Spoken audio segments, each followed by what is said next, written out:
adila warzuqna hidayah.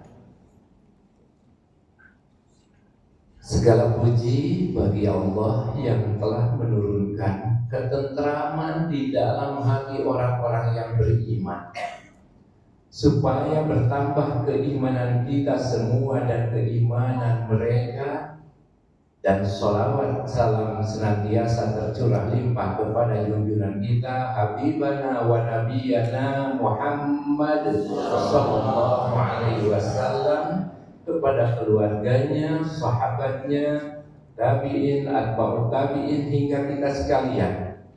Betapa beliau merindukan kita, betapa beliau merasa sangat kangen dengan umat akhir zaman, yaitu umat yang tidak pernah bertemu dengan beliau, tapi keimanannya dan ketaatannya, kecintaannya tidak diragukan.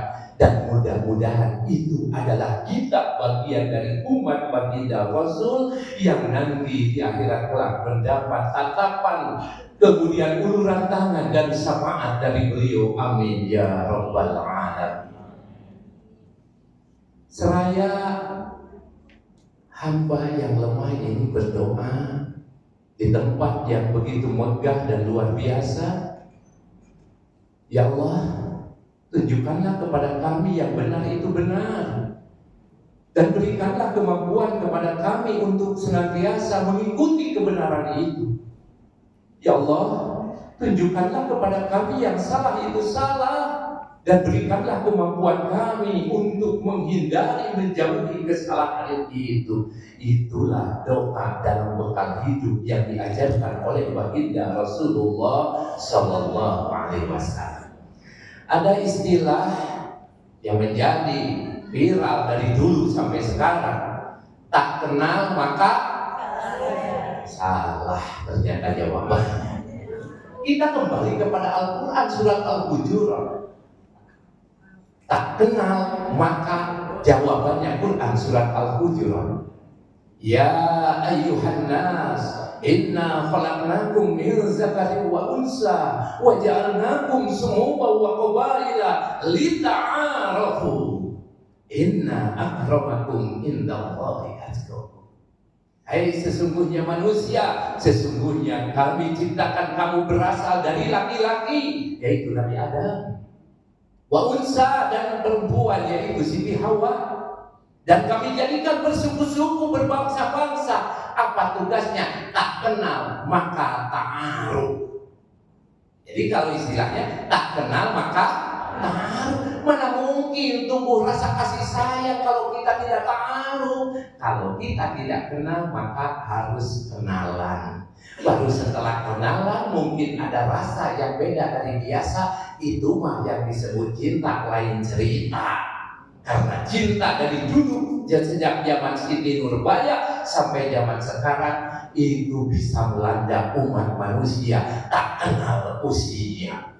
Baik kaula muda yang sedang-sedang saja, ataukah yang sudah abe, tangan kita akan dicoretkan di atas kertas. Hati-hati apabila ucapan mau dilepaskan. Hati-hati tindakan yang akan kita lakukan. Kenapa? Karena kita sadar tidak ada satu perkataan pun yang kita ucapkan kecuali di samping kanan, di samping kiri ada malaikat raqib dan atid. Sebenarnya ketika masuk kantor dimanapun, saya seorang pengajar, ketika ke sekolah pun harus ngabsen secara online.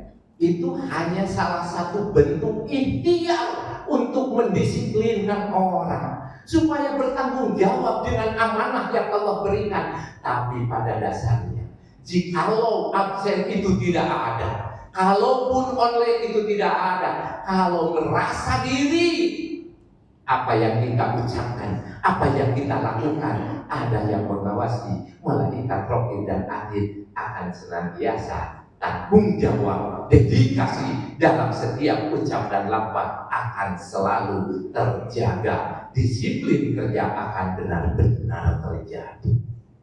Maka izinkan dalam rangka menyambut dan mengisi tahun baru ini yang diawali dengan Muharram, itu beda sekali auranya. Kalau malam tahun baru Islam hanya mereka-mereka yang paham dan mau turun ke jalan merayakan, itu hanya bagian penyambutan. Tapi yang lebih penting bagi umat Islam merayakan datangnya tahun baru Islam itu adalah dengan cara, di antaranya surat Al-Ma'un harus kesampaian. Ara'aital ladzi yukadzibu bid-din fadzalikal ladzi yad'ul yatim wa la yahuddu 'ala ta'amil miskin. Itu makna perayaan tahun baru Islam. Umat Islam tersentuh di tahun baru mengadakan santunan anak yatim, bukan hanya bingkisan yang hanya sesaat, bukan rupiah yang hanya satu hari bisa habis. Tapi orang mukmin yang cerdas, muslim yang cerdas, apapun kemampuan dia, bisa berkolaborasi dengan orang lain sesama mukmin. Yuk kita perhatikan pendidikan anak yatim. Itu yang lebih baik untuk menentukan masa depan mereka bagi anak yatim yang memang patut untuk dibantu. Jadi kalau berbicara anak yatim, saya teringat almarhum Kiai Haji Zainuddin MZ ya. Begitu banyak anak-anak yatim yang terlantar, janda-janda muda kita rawat. Jadi kesana. Kalau berbicara janda-janda muda, langsung bapak-bapak melotot ke saya, takut kesaingan. Jangan pilih bulu. Anak yatim terlantar, fakir miskin, janda-janda tua. Perhatikan nasib mereka. Itu adalah dalam rangka menyambut tahun baru Islam. Maka apa yang menjadi pesan bupati? Apa yang menjadi filosofi hidup? Itu bermakna bagi laki-laki, tapi jangan ditiru. Yang pertama angka berapa? 2. Setiap laki-laki menginginkan punya bini 2 atau munafik. Aku yang begitu nanti mampu. Betul tidak?